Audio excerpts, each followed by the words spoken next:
Preview: Anthony Joshua begins new chapter facing Jermaine Franklin.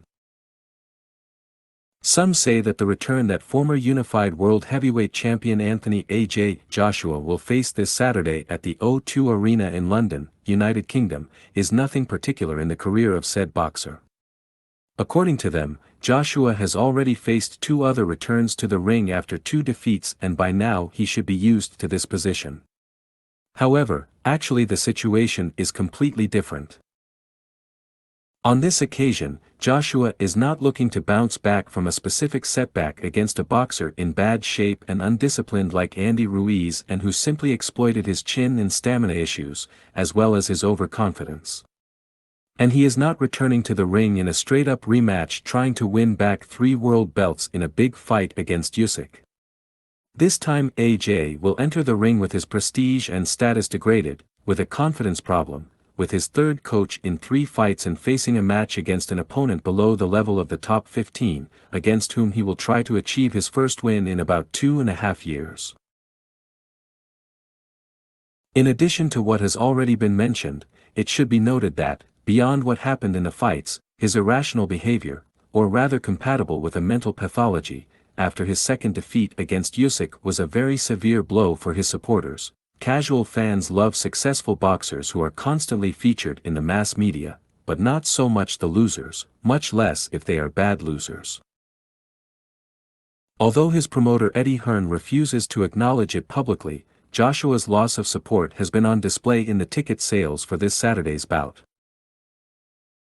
Leaving aside the exception of his match against Pulev, which was at Wembley Arena with attendance restrictions, since 2016 all of Joshua's fights had been in big stadiums such as the Wembley Stadium, 90,000, the Principality Stadium, 75,000, the Tottenham Hotspur Stadium, 62,000, or the Jeddah Superdome, 40,000.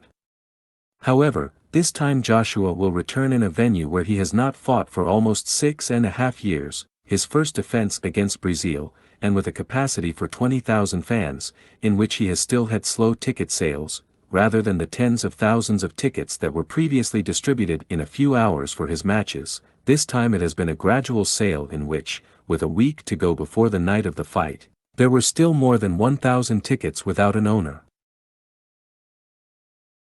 Be that as it may, this does not mean that Joshua will never return to a stadium fight or that the top of the division is too far away for him.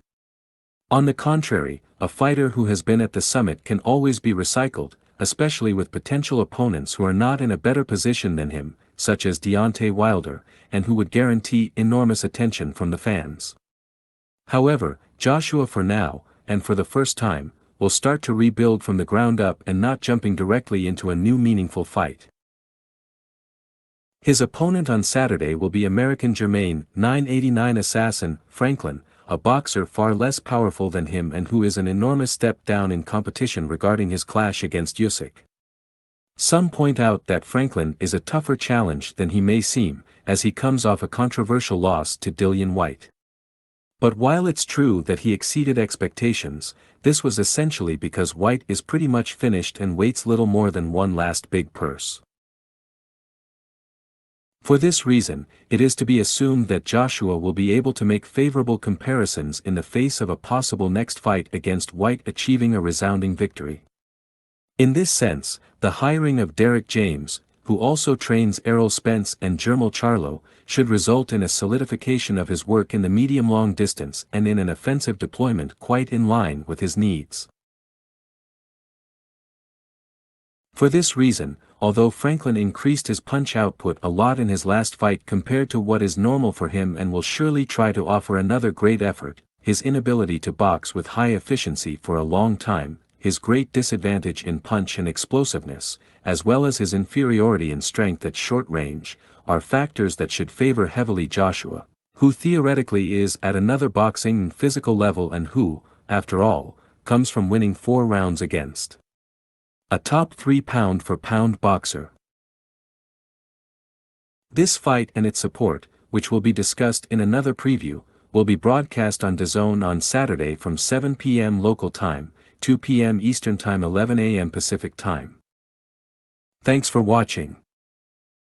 More info, news and videos at our website.